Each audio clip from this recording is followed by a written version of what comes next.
Shalom, ndabaramukije amahoro ya Kristo abane namwe. Ku mazina nitwa Pasteur Landry Bukuru, nkabasengera mu ishengero rya Église Vivant de Jésus Christ de Rohero isanzwe ikorera mu Gweza.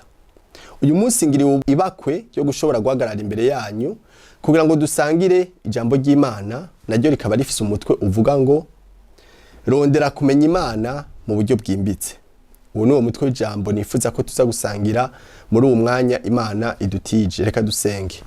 Data mu izina rya Yesu Kristo, turakweretse umwanya mwiza tuma dusangira ijambo ryawe. Ndasenze ngo uza kuryumva wese rimuvana ahantu rimushikana ahandi mu izina rya Yesu Kristo senze. Amen. Nkuko nabibabwiye, tugiye kuganira ku mutwe w'ijambo uvuga ngo rondera kumenya Imana mu buryo bwimbitse. Mu shengero hari imigwi ibiri y'abakristo. Hariho umugwi wa mbere w'abakristo bazi Imana mu buryo bwo hejuru, hakaba n'abakristo bazi Imana mu buryo bwimbitse. Wowe uri kurankurikira ushobora kumbaza uti none nomenya gute ko ndi mu mugwi w'abazi Imana mu buryo bwo hejuru canke mu buryo bwimbitse? Uwo mugwi wa mbere w'abantu bazi Imana mu buryo bwo hejuru n'abantu bazi Imana bababariye, n'abantu bazi Imana yo mu kivunga, n'abantu bazi Imana mu buryo bwo mu bitabo, bwo gusoma ibitabo, bwo kugira amahosheshe kuri Google no ku marezo sociaux, mugabo atamigenderanire bafitaniye nayo. Bene abo bantu rero n'abantu bazi Imana mu buryo bwo hejuru, kuko iyo Mana bayumva ku matwi, ntibarayi experimente, ntibarayigira umugenzi ngo basabane nayo. Abo bakristo rero nibo no kwita ko ari abakristo bari superficiel, bazi Imana mu buryo bwo hejuru, kuko nta connection bafitaniye n'Imana, nta migenderanire personnelle bafitaniye n'Imana.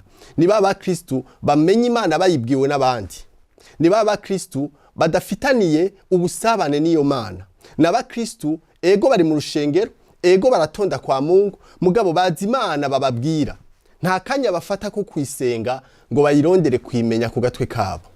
Ahubwo bayimenya ari uko umwungere wabo ariko arayibabwira, bayimenya ari uko basomye ibitabo, bayimenya ari uko bagiye kugira rosheshe kuri Google. Abo rero n'abantu bazi Imana bababwiye, nibo novuga ko ari wo mugwi wa mbere uri mu shengero bazi Imana yo mu kivunga. Abo rero nibo bakristo b'umuce wa mbere bazi Imana mu buryo bwo hejuru, mu buryo buri superficiel. Hagaca rero haba n'undi mugwi ugira kabiri w'abazi Imana yabo, bazi Imana mu buryo bwimbitse, bafitaniye imigenderanire, barondera umwanya wo kwirondera, bagasesangura ivyanditswe ku gatwe kabo. Haleluya. Abo n'abakristo rero bazi Imana yabo, bamwe Daniel avuga ngo abazi Imana yabo bazokomera, ngo nibamara gukomera bakora iby'ubutware. Ico nkwifuriza mwene data nuko womenya Imana ku gatwe kawe, ukayimenya mu buryo bwimbitse. Apana kuba wa mukristo gusa arindira ko bamubwira amakuru y'Imana. Abarudi nibo bayamaze ngo inkuru mbarirano irutwa niyo wiboneye. Burya kubuza Imana ku gatwe kawe biraruta wa mukristo arindira ko bayimubwira. Biraruta wa mukristo arondera Imana ku bandi arindira ko bamubwira iby'Imana. Nawe rero nagomba kubwire ngo develop imigenderanire yawe n'Imana, uyirondere kwimenya ku gatwe kawe. Ureke kumenya Imana mu buryo bwo hejuru, ahubwo wimba imizi uyirondere, umere nka Dawidi uvuge ngo nkuko impongo ihuzagirika mu bugara bw'irondera hari imigezi, niko umutima wanje uhuzagirika ukurondera Imana. Dawidi yari afise icifuzo cyo kurondera Imana, kujya impongo irondera umugezi w'amazi. Haleluya. Ndakwifuje ko nawe wogira iyo nyota yo kurondera kumenya Imana, apana Imana bakubariye, apana Imana wasomye mu bitabo, apana Imana wagize hosheshe ukaja gusoma kuri Google, ari kurondera Imana mu migenderanire, mu busabane. Kandi yaraduhaye isezerano mu Migani igice c'8:17 ngo nkunda abankunda kandi abandondera ubudahumeka bazombona. Haleluya. Imana yaraduhaye isezerano ko nitwayirondera n'imitima yacu yose izotwiyereka. Rero ndashaka yuko umenya Imana mu buryo bw'ubucuti, mu buryo bw'ubusabane, uyimenye ku gatwe kawe, uyimenye personnellement, apana Imana y'ikivunga, apana ijyamana bakubwira, apana ijyamana wagiye gusoma mu bitabo, mugabo uyimenye mu buryo bwimbitse. Rero ndashaka ko uva muri urwo rugezo rwaho bakubwira Imana, muga nawe ugende uyibonere. Haleluya. Intumwa nizo zavuze ngo ivyo tubabwira ngo nivyo twabonye kandi twakorakoye. Izi ntumwa za Yesu zari zararenze urwo rugezo gusa go kurondera Imana bababwira. Bari barashitse ahantu bibonera ubwiza bw'Imana, bibonera Imana bakayikabakaba bakayikorakora. Biraryoshe kuvuga Imana wabonye kandi wakorakoye kuruta kuvuga Imana uvuga ngo nayisomye mu bitabo canke barayimbariye. Iyo uri kuravuga Imana wikorakoreye, wiboneye, uyivugana ubushizi bw'amanga kandi haba arimo nihishurirwa. Iyo uri kuravuga Imana wiboneye, wakorakoye, abantu baranabibona kuko message uri kuratanga ikizana na mu buzima. Ariko iri kuravuga Imana wasomye mu bitabo abandi bakubariye, urumva nawe yuko atabushizi bw'amanga ushobora kwivugana. Reka rero tubanze tuje mu mizi turabe mbega iryo tandukaniro ry'abo bakristo babiri riri hehe, rihagaze. Abakristo bazi Imana bababwiye n'abakristo bazi Imana mu buryo bw'ubusabane batandukaniye. Iyo uzi Imana yawe urakomera, niko Daniel yavuze ngo bazi Imana yabo bazokomera. Mwene data, hari ibihe ushobora gushikamwo aho ubeshwaho n'Imana wamenye, aho ubeshwaho n'ijambo wiyumviye wowe nyene wisomeye. Ushobora kwisanga mu gihugu c'Abarabu aho atashengero ririyo, aho atamupastor ariyo. Mwico gihe mu gihe uzi Imana yawe ntibizogutumugwa, ahubwo uzoguma uhagaze. Kubera iki? Uzobuza Imana yawe. Ariko nimba udepanda ku Mana y'abandi, Imana bakubariye, Imana wasomye mu bitabo, umunsi wisanze mu gihugu batavuga ubutumwa bwiza, umunsi wisanze mu gihugu c'Abarabu aho atashengero ririyo, aho atamupastor ariyo, uzocugwa kuko wamenyereye ko bakubwira Imana. Ntiwarondeye kudevelopa imigenderanire yawe n'Imana ngo ushobore kuguma uhagaze no mu gihugu aho atamana bavuga. Icatuma ba Daniel baguma bahagaze, wibuke ko Daniel yari Babuloni mu gihugu c'abanyamahanga, igihugu batavuga ubutumwa, igihugu basenga ibigirwamana. Muga Daniel ngo yasenga gatatu ku munsi. Uko kuntu yarazi Imana ku gatwe kiwe nibyo byamutumye ashikama i Babuloni ntagwe. Hari abakristo benshi uyu munsi hamwe hoza ihamwa rigatuma twugara amashengero yose. Hari abakristo bogwa kubera iki? Ntibamenye Imana ku gatwe kabo. Hari abakristo bo bivamo kuko bamenyereye Imana bababwira, ntibigeze kurondera kumenya Imana mu buryo bwimbitse ngo bayimenye mu buryo bw'ubusabane. Ariko iyo uzi Imana yawe naho hoza ihamwa rigatuma baturira amabibiliya yose, rigatuma bugara amashengero yose, woguma uhagaze kuko wobuze Imana yawe. Iyo rero niyo nyungu yo kumenya Imana ku gatwe kawe. Bigushikana ahantu yaho naho bose bo bivamwo, naho pastori wawe yogwa, uguma uhagaze kuko ubuze Imana yawe. Ariko iyo umukristo azi Imana y'abandi bamubariye, yasomye mu bitabo, biroroshe cyane kugwa mu gihe habaye ihamwa rituma badasubira kuvuga Yesu. Ngoma ndakubaza ikibazo. Hamwe uyu munsi twovyuka mu gatondo kamwe tukazinduka dusanga batwugarije bati ntimusubira gusenga, woguma uhagaze? Hamwe uyu munsi wa wundi akubwira ubutumwa kwa Mungu yogwa akabivamwo akavuga ko Yesu atari umwami, wowe ubandanye ukomeza urugendo? Nimba wogwa kubera pastori wawe waguye, bisigura ko utaramenya Imana mu buryo bwimbitse, nturayimenya ku gatwe kawe, uracamenya Imana bakubariye. Ariko ndashaka ko ushika ahantu umenya Imana yawe ku buryo naho abandi bose bo bivamwo wowe uguma uhagaze, naho abandi bose bovuga ko Yesu wamuhemukiye bakamuvako, wowe umugumako kuko umuzi. Haleluya. Ushika hano uvuga nka kuya kwintumwa ngo ivyo twabonye, ivyo twakorakoye nivyo tubashikiriza. Rero abakristo benshi bagendera ku muriro w'abandi, bagendera ku muriro w'indahurano. Muri bukabana ba Aroni ngo bagiye kurahura umuriro w'indahurano, Imana ikirabicira ku gicaniro. Kuko Imana ntishaka ko tubeshwaho n'umuriro w'indahurano, ishaka ko tubeshwaho n'umuriro twicaniye twebwe nyene ku gicaniro. Nico gituma birivuga ngo umuriro ku gicaniro cawe ntuze wigera ukuzimana. Zigama igicaniro cawe ntikizime. Igicaniro ni hajya ahantu utanga umubiri wawe nk'ikimazi. Igicaniro ni hajya ahantu hori ufukama ukavugana n'Imana yawe. Hajya ahantu habere maso ukobeje. Haleluya.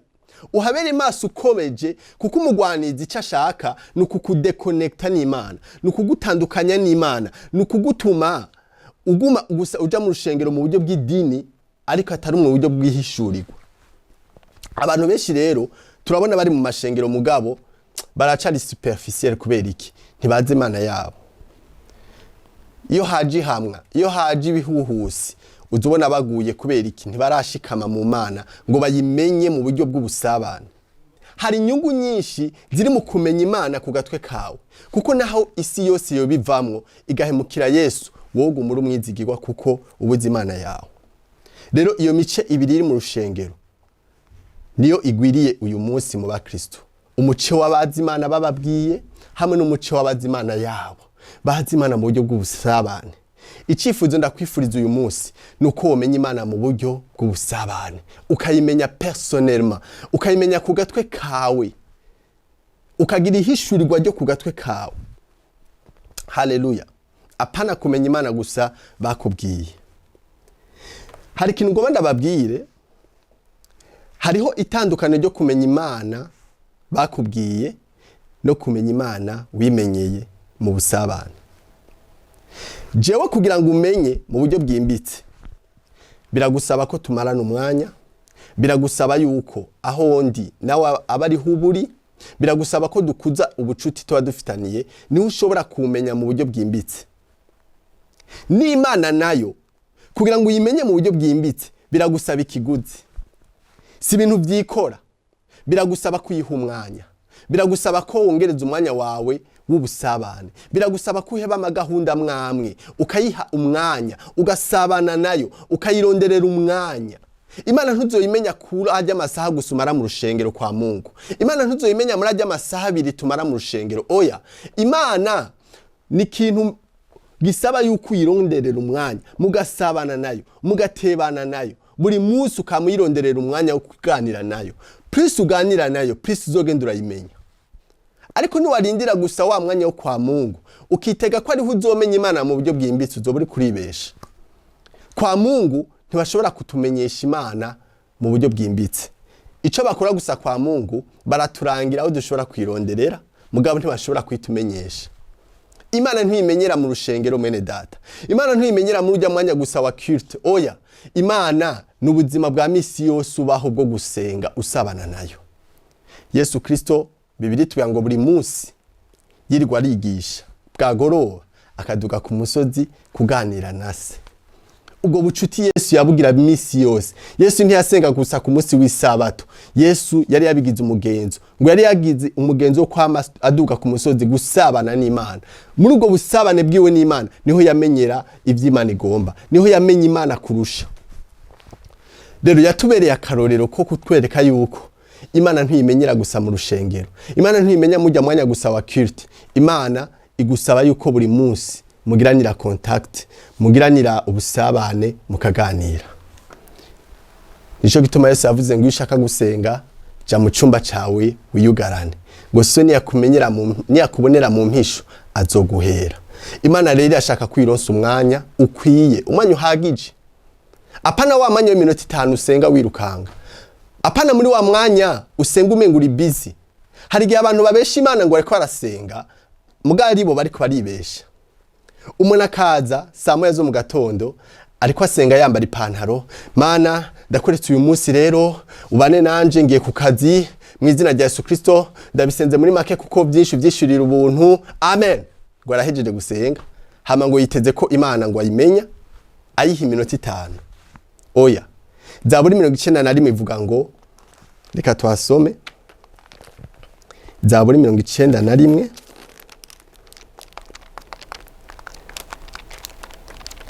ndashaka ko dukura mu migenderanire yacu n'Imana. Haleluya. Zaburi 91 ku murongo wa mbere haravuga ngo, uba mu bwigobeko bw'isumba vyose azokwama ari mu gitutu cishobora vyose. Muri Gifaransa ivuga ngo celui qui demeure. Demeure biratandukanye n'ujya mwanya ufata w'iminota 5 ngo urahejeje gusenga. Iyo bavuze ngo uba, nuvuga ngo n'umuntu ahatebera, n'umuntu hagira urusaga kahaguma. Ngo uwo rero nuwazokwama mu gitutu cishobora vyose. Ico Imana ishaka nuko dutebera mu bwiza bwayo, nuko tudemera, apana kuhacubipa, apana gusenga umengo uriko urasiganwa n'umwanya. Mana mu izina rya Yesu Kristo ndakuretse uyu munsi ubane nanje, ntuzomenya Imana mu buryo bwimbitse mu gihe ufata iminota 5 gusa yo kuvugana n'Imana. Yesu niwe yabwiye Petero ati nturushubana nanje n'isaha nimwe. Basi byagoranye marisa himuri imbere y'Imana. mugabo ico Imana ishaka nuko tuhatebera, nuko tuhademera muri presence yayo, mu bwiza bwayo tuhademera, tukahaguma, tukahatebera. Kumenya Imana rero si ikintu ukora iminota 2, biragusaba ikiguzi, biragusaba umwanya, biragusaba guheba amagahunda mwamwe, biragusaba guheba itiro, biragusaba guheba abagenzi bamwe bagutesha umwanya kugira ngo ushobore gucungura umwanya mu kuba mu bwiza bwayo. Nabahaye akarorero kugira ngo je ushobore kuva kunzi mu buryo bwimbitse, nuko ubana nanje umwanya munini. Mugiye gusa duhura mwibarabara nkakuramutsa bite amakuru iminsi nkaca nibandaniriza, ntushobora kuva ko wamenye. Ariko kugira ngo umenye mu buryo bwimbitse bigusaba kumpa umwanya ukwiye, tukagendana ukamenya mu buryo bwimbitse. Urashaka kuva kuzi Lionel Messi, twese turamuzi Lionel Messi, turamutse ko ari umujoueur, turamutse ko ari umufootballeur.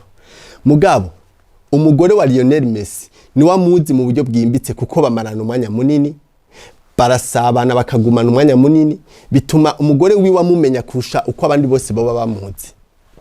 N'Imana nayo twese turayizi. Aho mwibarabara ugiye ukabaza imboregwa irakubwira ko Imana, ugiye ukabaza umumara yakubwira ko Imana.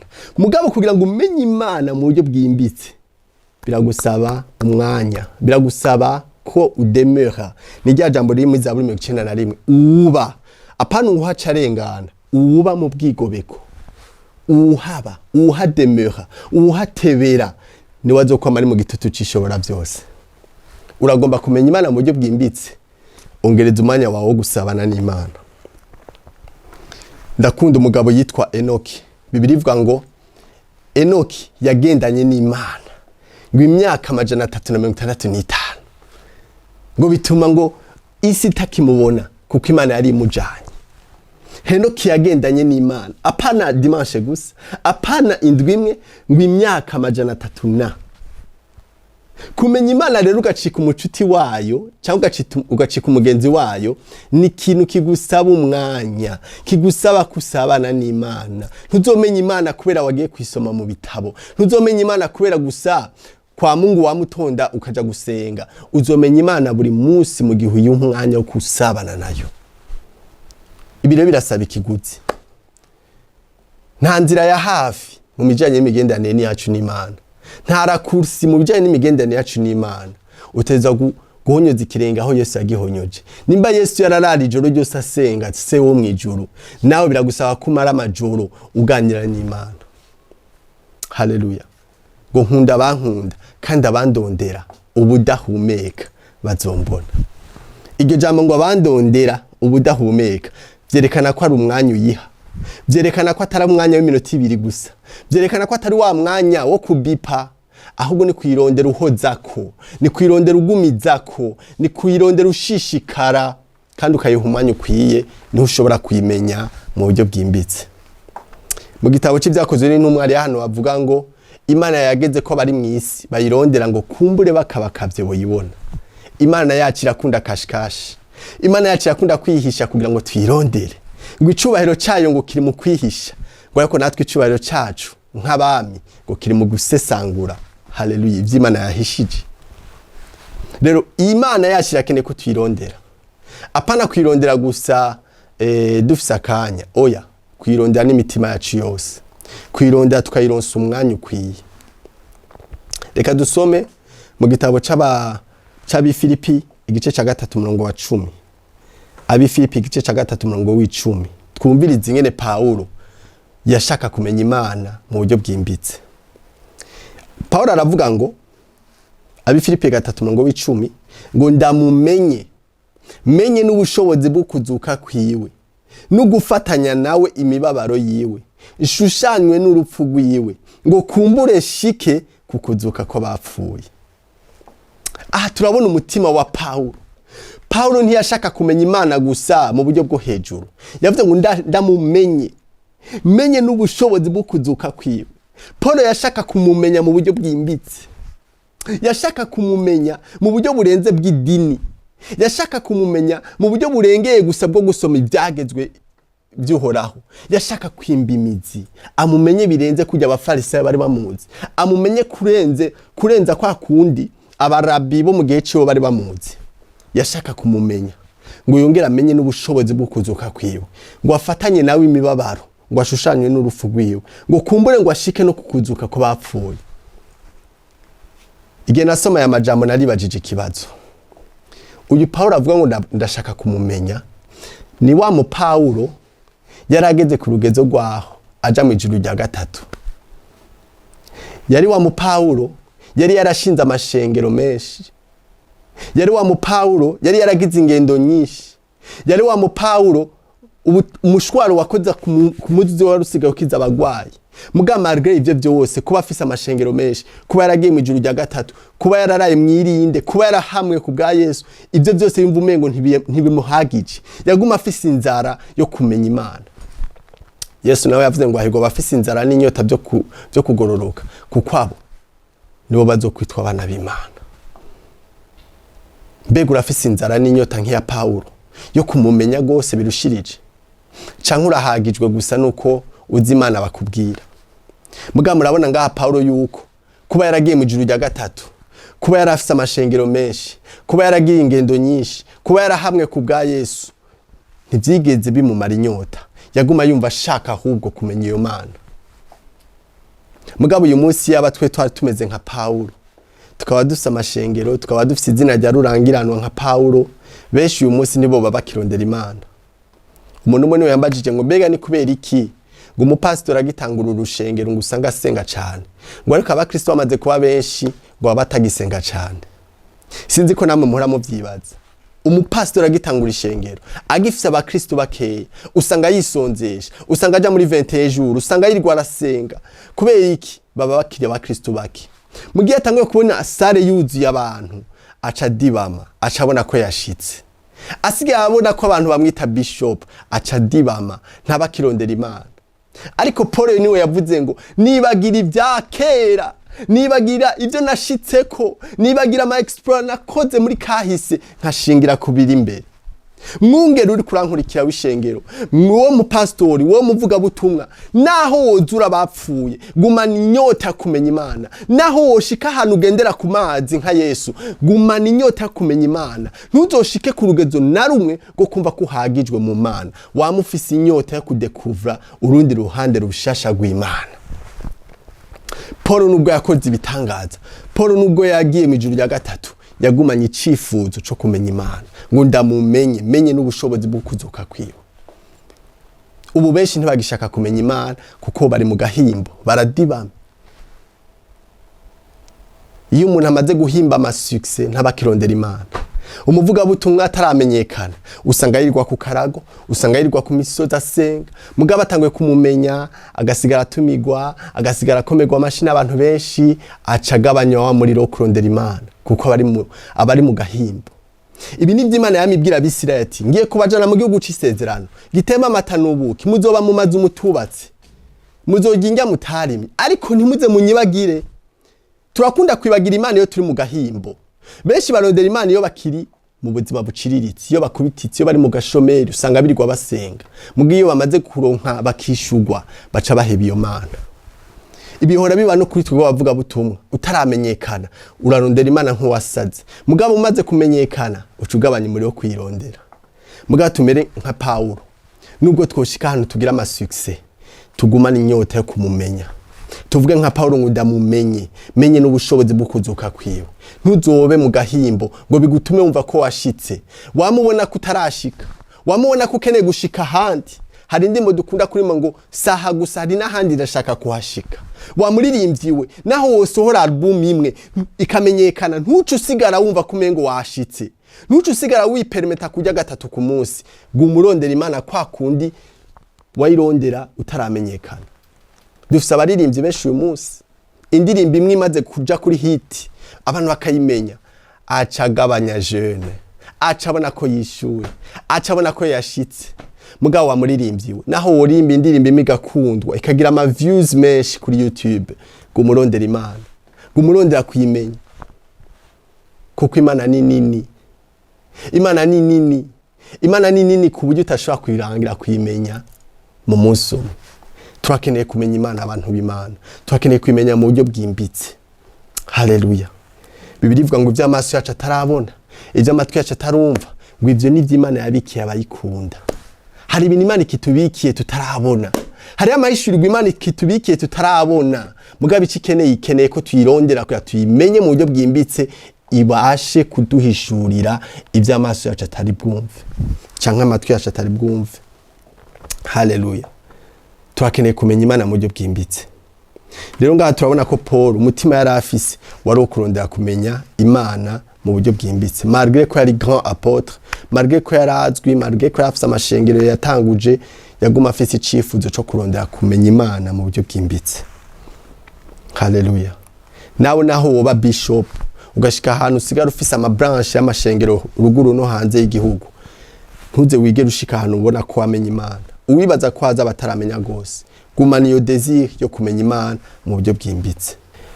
Abanyefesi igice ca 3 ku murongo wa 14 turashikana ku murongo wa 19.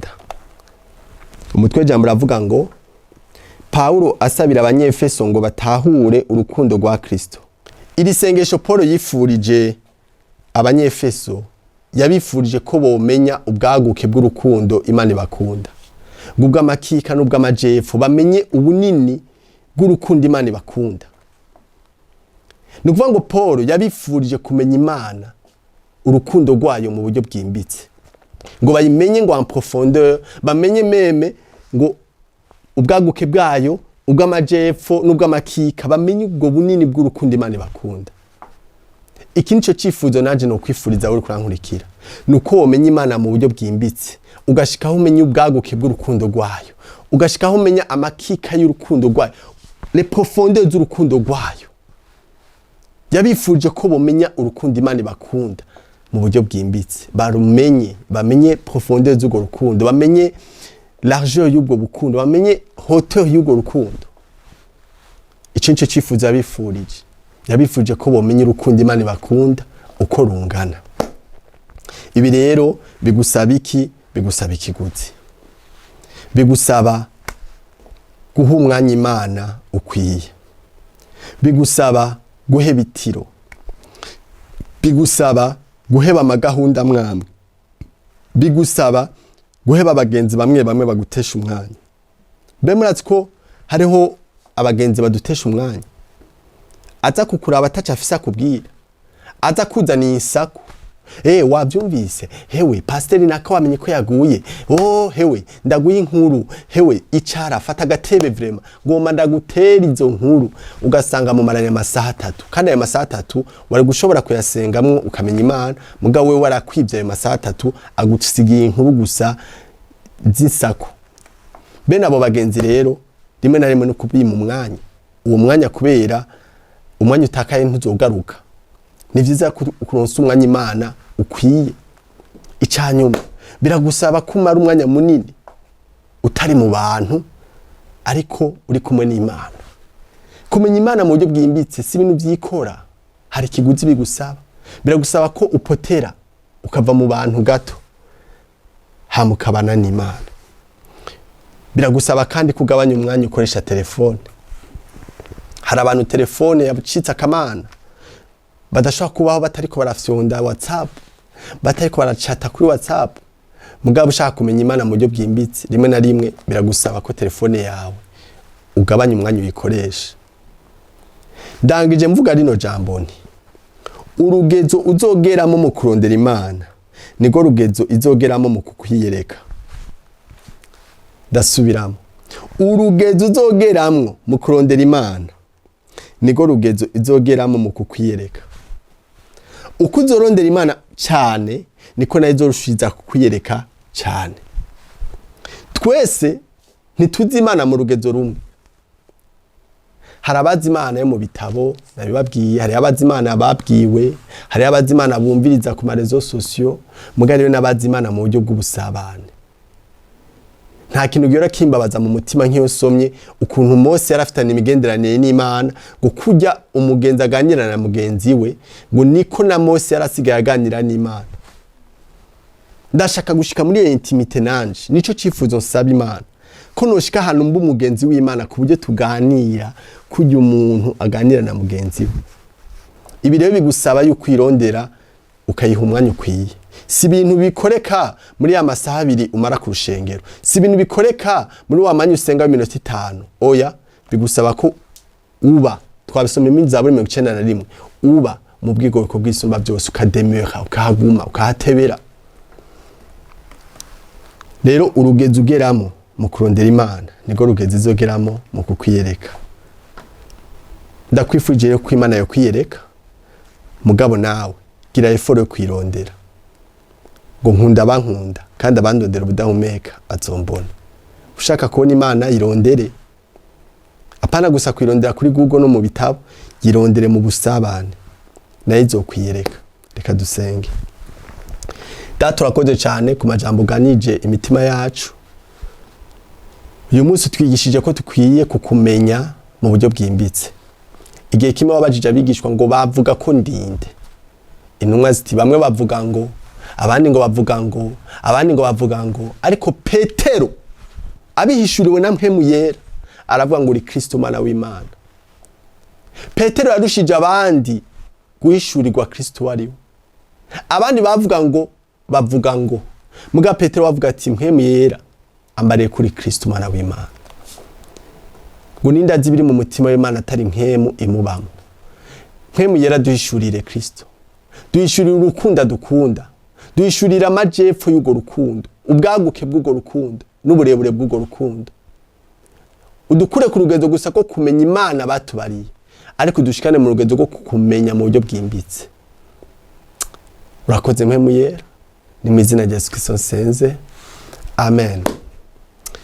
Ndangije ndabaha ino mpanuro. Kumenya Imana mu buryo bwimbitse navuze ko bigusaba kuyiha umwanya, ariko kandi biragusaba ko usoma ijambo ry'Imana. Ico Imana iri cose kiri muri Bibiliya. Biragoye ko umenya Imana mu buryo bwimbitse utigera usoma ijambo ryayo, kuko Yesu niwe jambo, ijambo niwe Yesu. Udafise Bibiliya ngo uze urayisoma buri munsi, biragoye ko uzomenya Imana. Ndabatera intege rero kuba adafise Bibiliya, mugure Bibiliya, muzigendane mu telefone, muzisome, hama musabe impwemu yera bahishurire Kristo uwari we biciye muri Bibiliya. Murakoze. Ndashimiye televiziyo Hitaje yandonkeje kano kanya kuko basangiza rino jambo ry'Imana. Amahoro ya Kristo abane namwe naho ubutaha.